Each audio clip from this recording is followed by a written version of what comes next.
खाथि पिकनिक जालायनाय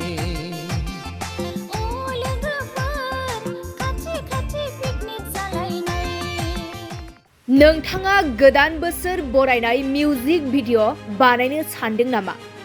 नोंथांमोननो गोदान बोसोर बरायनाय मिउजिक भिडिअ बानायनो थाखाय अडिअ मेथाइनि गोनांथि जादों नामा?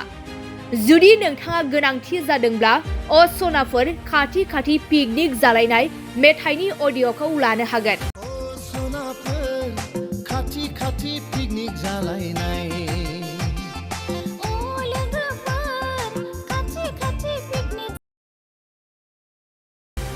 मुंदांखा मेथाइ रोजाबगिरि देरहासार नार्जारी आरो लकिश्री स्वर्गियारी रोजाबनाय असनाफोर खाथि खाथि पिकनिक जालायनाय मेथाइखौ नोंथांमोना मिउजिक भिडिअ बानायनो थाखाय लांनो हागोन।